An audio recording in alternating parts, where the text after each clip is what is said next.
Hello and welcome to the Village Voice. I'm your host, Realtor Kathy Smith, here on a beautiful rainy Friday afternoon, or I should say evening at this point.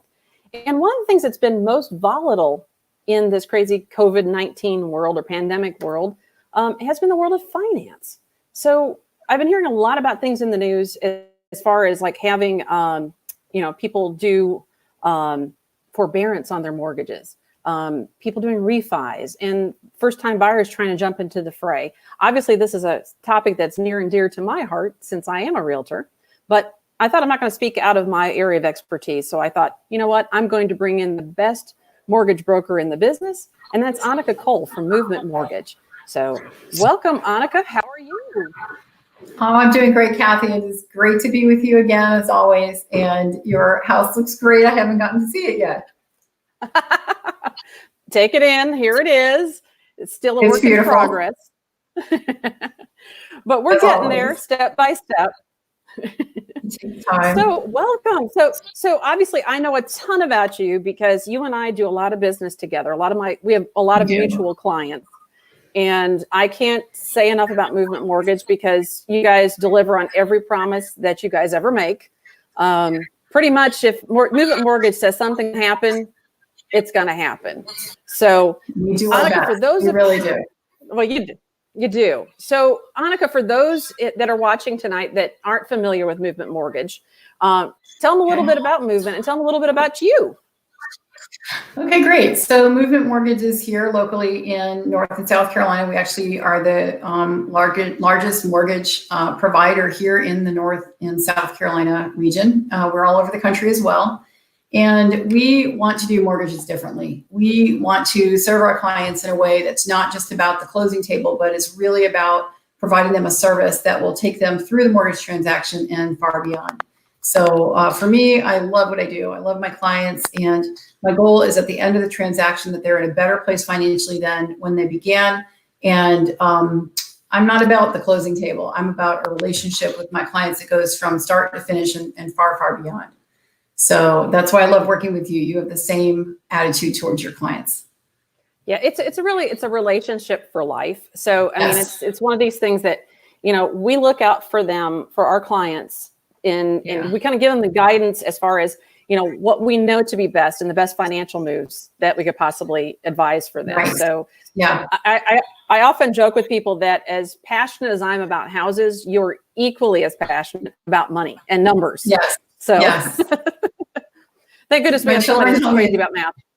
My children tell me it's not normal how much I love numbers and math, and I love it. It's not. It's not, honey. But I never wanted to break your heart, so you. Okay.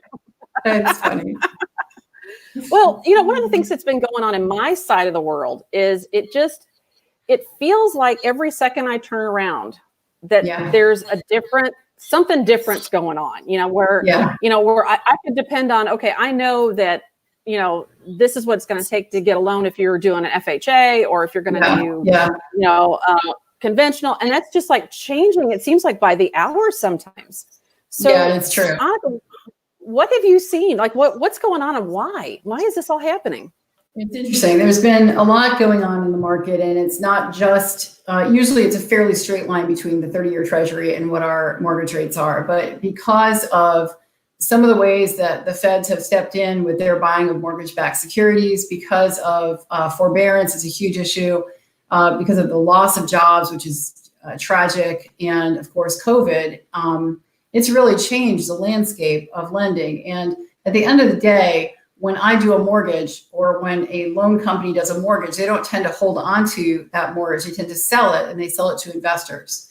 And when there's an instability in the market, even one a great or small proportion, investors can make choices and say, hey, we're no longer interested in buying jumbo loans or down payment assistance loans where people do not have any skin in the game. And so as they decide that they're interested or not interested in purchasing a product, that product can literally dry up overnight.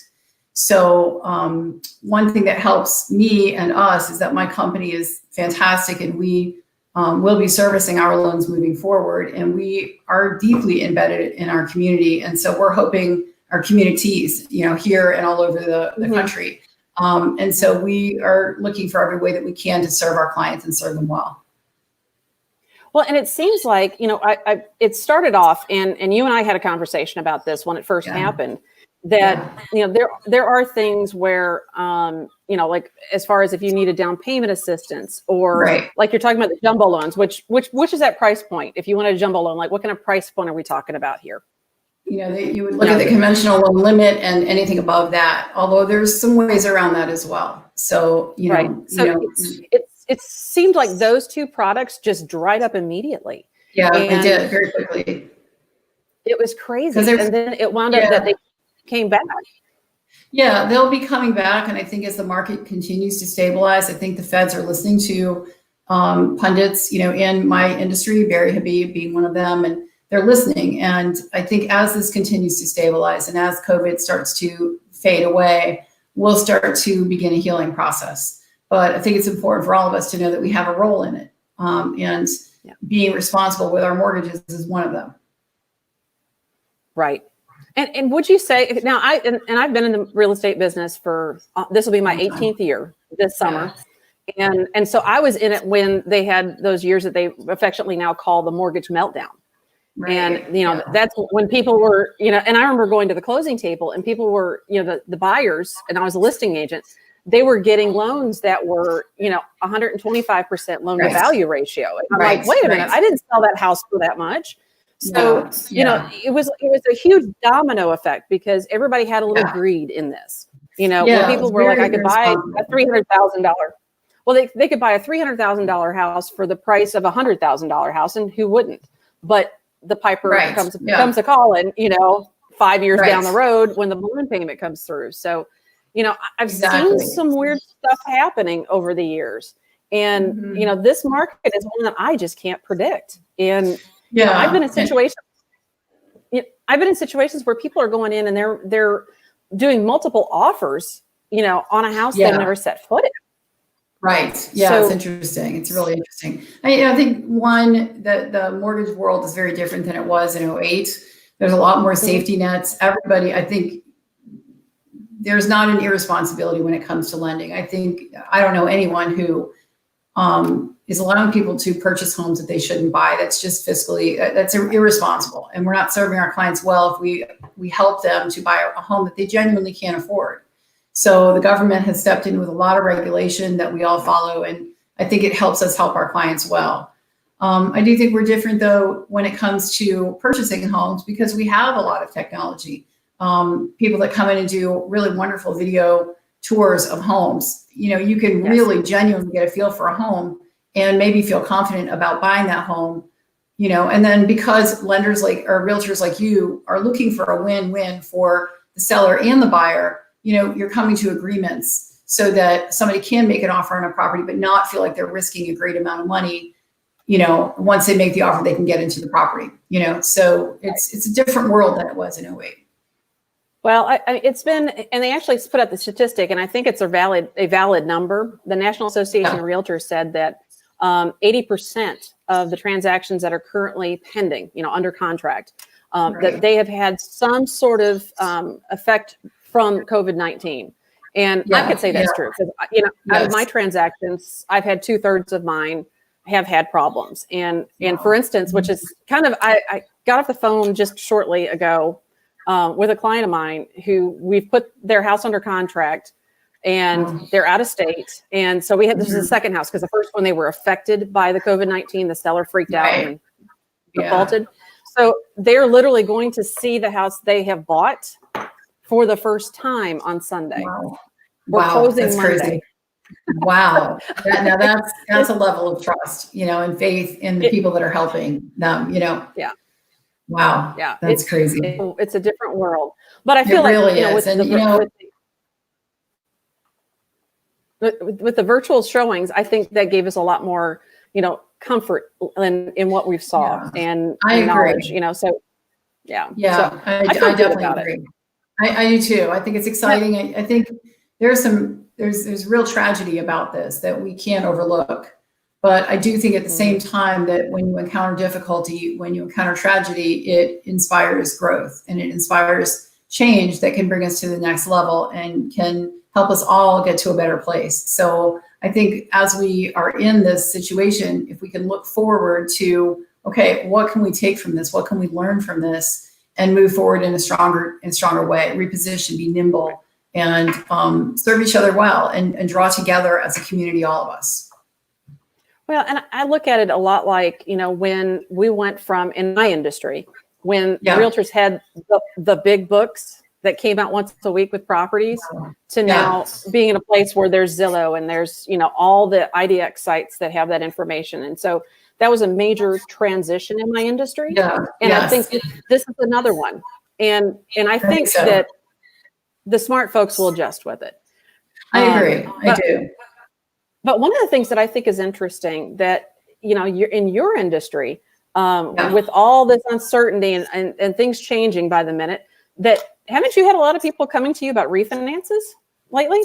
I have, and a lot of it's been because the rates have been just ridiculously low, truly historically low. And so it is a very, very good time to refinance. And if you can find a good lender who's going to tell you, does this make sense? Does it not make sense?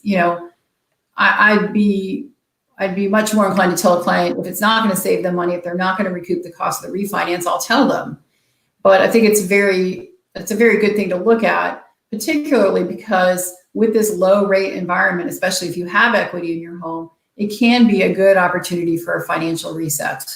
You can refinance the home for a lower rate, for a lower price, and or maybe pull out money to pay off debt and build that emergency fund that suddenly now with COVID it's so evident that you have to have a safety net. And so a refinance at this rate climate can really make a lot of sense to a lot of people.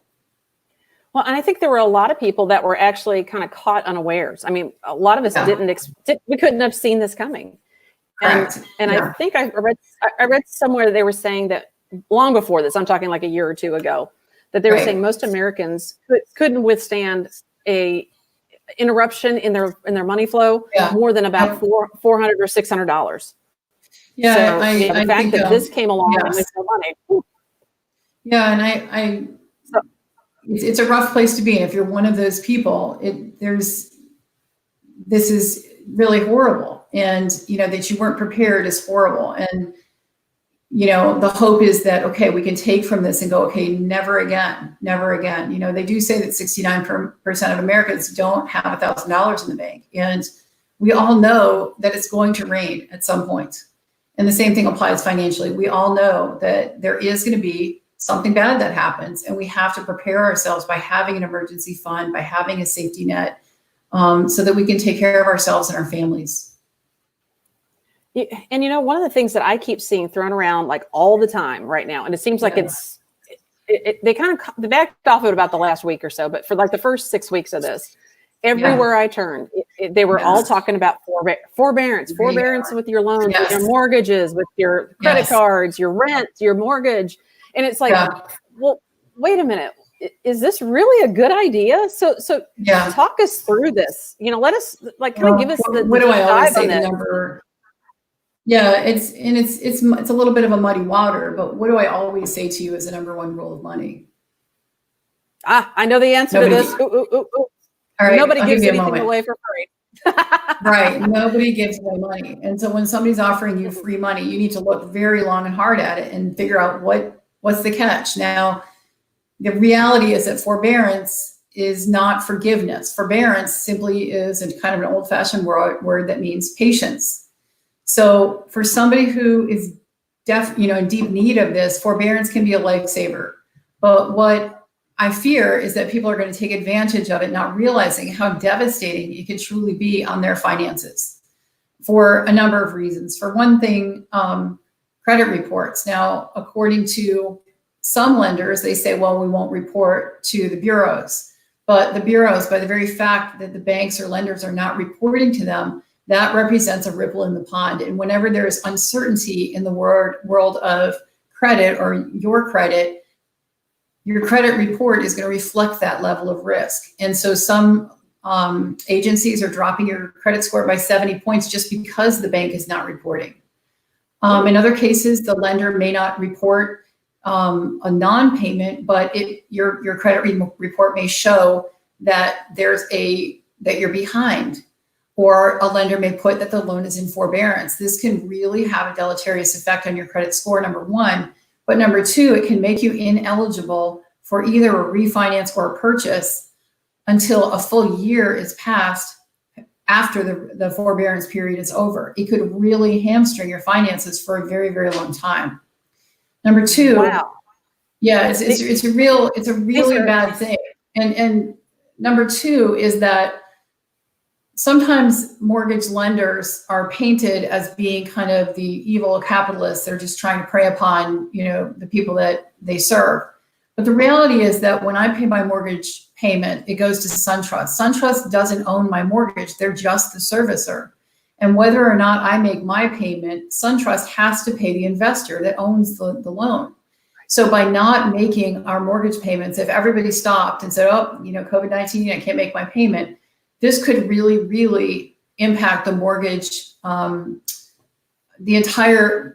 our entire mortgage world. It could impact our entire industry and our entire economy, because nobody's sitting back and saying, oh, you don't have to pay me. So just because we're not paying the servicer doesn't mean that they're not responsible to pay forward. And then finally, the rules around forbearance are a little bit shaky. They differ from lender to lender to lender. So we've already established that the servicer has to continue paying the investor, which means they have to get their money at some point, and at some point very quickly, from the borrower. So there are a couple of different options for them. One is called reinstatement, which sounds so beautiful, but what it means is that at the end of the forbearance period, they expect you to pay every month that you've skipped in full at that time. So if you've got a $1,000 mortgage payment and you skip 6 months, it means that at the 7th month, they expect you to pay them $7,000. And most people don't have that.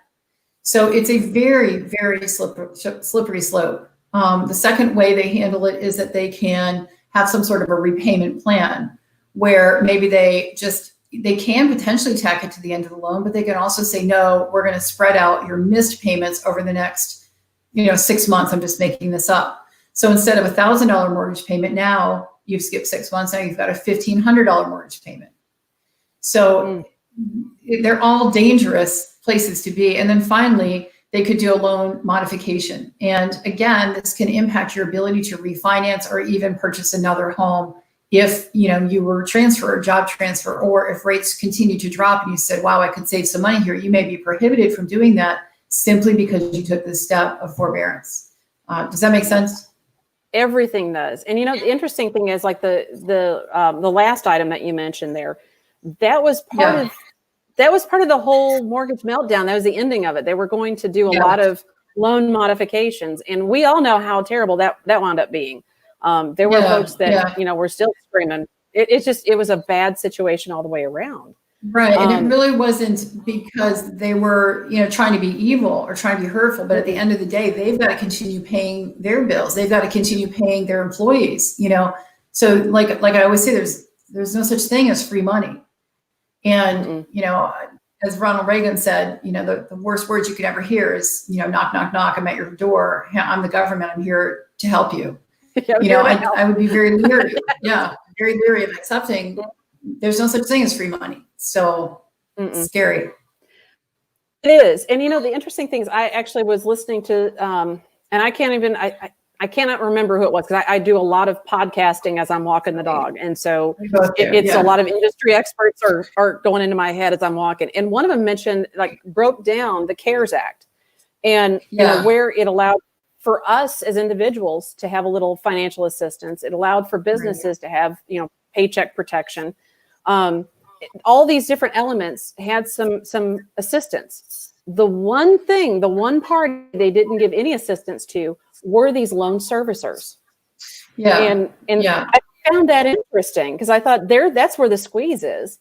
Right, so you're helping the folks, you're telling individuals, it's okay, you don't have to pay your mortgage, we'll help you out, and the investors are getting our help over there as primary, as far as companies, as smaller companies, but these folks servicing the mortgages, their bills are still due. And it really ties their hands. Right. And I think anytime the government or anybody steps in to upset the balance of an organism, it can be extremely, extremely dangerous. And I think of a biology example is when someone brought mice to Australia and they completely overran the country because that was not how that ecosystem was set up. And as the government gives people money, on one hand, you look at it and go, well, that's wonderful. They're helping people in need. But on the other hand, where's that money going to come from? And how is that money going to get paid back? Because it has to get paid back. Right. And it is. And this is, we're increasing the debt load of this country. And that's really kind of a scary place in my opinion. I mean, I as a self-employed person, it terrifies me, the next tax bill that's due, because it always seems like small businesses where they figure, oh, they've got extra money. I don't know why, but they don't. Right, I know. But, so, they're working harder than anyone. Yeah. So Annika, tell me, if I'm a person that's in a position where I've got a mortgage and I've got no money coming in, I don't have much of a safety net left, and I know my options are limited. What smart moves with my mortgage can I do right now? What would you recommend? That's it's a tough question because there's so many things at factor that at stake here, and so many different factors, I guess I'm trying to say. And I think the first thing I would do is talk to a mortgage professional, call me up, or talk to a financial professional and see what options you have. Everybody's situation is so different. And if it's going to save your home, if it's going to prevent you from foreclosing, absolutely look into forbearance, but read the fine print. And then secondly, be on the lookout. There are companies that are hiring, and I know that sounds like a pat answer, an easy answer. I know it's not, but look and see, is there a way that I can make extra money until this passes? Mm-hmm. Yeah, actually, I even saw an ad the other day that Domino's is hiring to help you get through all this, which I'm like, wow, that's something else. But you think about it, everybody's at home. So, they order the pizza. So exactly. Well, hopefully this will pass. One of my clients called and she said, I'm sewing, I've been sewing masks and selling them. And, so sometimes this may bring about some creativity and just looking at things a different way and looking at what corners can we cut and just trying to find a way around it, Well, and one of the things I might just toss out there that it's kind of our business model, if you want to call it that, if we can put an hour on it, that Annika and always, we strive to, when I have a client that's coming to us, let's say a first-time buyer, and we're looking at, okay, how do we know where we want to go? How do we get there? And I kind of joke about it. It's my Amelie's meeting because that's always where I want to go. But so we'll grab the client, we'll go to Amelie's and we'll sit down and we'll say, let's talk some strategy. We know, where you want to go and how are we best going to get you there? And so having you in our corner is such a big asset to know that, when it comes to the finance part, that you've got the wisdom to tell us, hey, this is what you need to do. It's going to take you 18 months to get there. And when 18 months is up, you'll be ready to buy a house. And it's so wonderful to have that. Well, thank you. And likewise with you, your knowledge of the industry is astounding, and your knowledge of our area is wonderful, and how you pour into your clients. I've seen it again and again and again, and it's really something that's not duplicatable. And I'm so honored to get to partner with you. But what I would say to people is you can't get to wealth without home ownership. It is a key component. But it's figuring out how to get there wisely and eliminating as much debt as possible, living on a cash basis as much as humanly possible. That is going to help get you there as well. You cannot get wealthy if your money's in a sieve, the sieve being, credit card debt and that kind of thing. So I definitely want to help people get there, but get there the right way so that their families are safe and their relationships are stronger, and they lose some of that stress that you have when you're constantly worried about money, Yeah. And that's a big thing right now. Money is so stressful for everybody. Yeah. It's just a topic you don't want to go with. But let's shift gears just a little bit, because there are some folks that are probably watching this that are like all excited. Because I've talked to a lot lately, actually, a lot of folks that are looking at buying their first home. Oh, it's so exciting. So exciting. I love it. It's my favorite type of client, honestly. I do too. I love it too. And they keep you on your A game, because there are things that you and I do every single day. We know exactly what's happening. And to go through the lens of their eyes, it's like, whoa, wait a minute. Okay, this is all brand new. What do we do? It's like terrifying and exciting at the same time. Yeah. It's pretty much like going on a roller coaster ride without seatbelts. You feel like any second now you're going to fly out of it, but it's going to be okay. Right. We'll get there. But so Annika, let's talk about, for the first time buyers that might be watching or thinking about buying their first home. Okay. What kind of advice do you have for those guys? I think, the first thing I always say to my clients is find a lender that you trust, a lender that's going to tell you the truth and is going to walk you through the whole process. For my clients, if they ask me a question and I feel like they should have asked me 2 questions, I tell them the second question and then I give them the answer to both. At the end of the day, find some people. Kathy is fantastic, and that will walk you through the process and that you can trust to get you safely to the finish line. So that at the end of the transaction, not only do you have some partners that are going to be there in the future for you, number one, but number two, you've made a financial decision that's going to bless yourself and your family. You're going to be able to grow equity in your home, but also live comfortably and continue to grow financially. That's what my hope is for my clients. Well, and I think, honestly, we both say this all the time, and it's really that, a home needs to be a blessing instead of something that we're going to curse, that it winds up being, a wise decision in a lot of ways, where you're looking at the best loan product. And, I'm trying to make sure that, that the house that they're making is a wise investment, with potential. Obviously, neither one of us have a crystal ball. Right. Right. The thing is, neither one of us have a crystal ball to know what's going to happen next year. Yeah. But there are some things that you can look at and say, okay, this one looks like it's pretty decent. It's a brand new roof, brand new HVAC. You're going to be, in good stead for a while. Yeah. Right. Yeah. Exactly. Location. Right. And if we can find them something that not only they can afford, but they want to be able to afford, that fits in with not only their finances, but their future goals, so that it's not strapping them, so that they aren't financially poor, house poor, that's what I'm looking for my clients. The first home usually isn't your dream home, but it's a stepping stone. And as you live in that house and it builds equity and you sell it in a couple of years and have $10,000 or $20,000 in equity that you can pour into the next home, it becomes a process where you're growing toward greater and greater financial stability. Exactly. Yeah. And we've so many people, and it's so fun to watch, you help them with their first home. And like I had one, I helped him into his first home, and 4 years later, he said, "I need your help. And I want you to meet Katie." And I was like, "Who's Katie?" And it was like, from swinging bachelor to now married man with, one child already on the ground and one on the way. It's like, wow, Yeah. Yeah. To me, that's the thrill to know that we're with them. I totally agree. I agree. Yeah. It's the best thing. It's the best thing. It's about relationships. What we do is about relationships and connecting them to each other, but also to other professionals in the field that can maybe help them with their profession. It's about building community, I think, what we do. Mm-hmm. Well, and it's kind of like what I'm trying to do here on the Village Voice. Things are a little nutty, and so we hear all these stories. And my thought is this is going to be our way to connect with people. Granted, we still have a community. It's just digital. And so, this is my way of, giving back to the community and saying, here's some great leaders in our community. And, I love it. And I appreciate you're building community, and you're giving an option away from the talking heads that just spread panic and fear and misinformation. And this is wonderful. So thank you. Well, and actually what I've gotten to the point where I have to limit the amount of news consumption, and I allow myself 1 hour a day so I can watch the local news and the national news back to back, shut it off, and then go about my day. And because that's about all I can take. And some days I don't even watch any because I just, it's the real news yesterday. Right. Yeah. I don't watch it. I check out YouTube. I go on the web, but I don't need to hear all that other stuff. And I just try to be healthy and safe and wear the face mask and just care about the people in my life. And that's all I can do.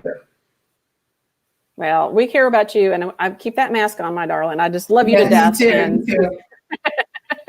I feel the same. So what are you seeing in the realty world right now? I mean, sales are not really slowing down, are they?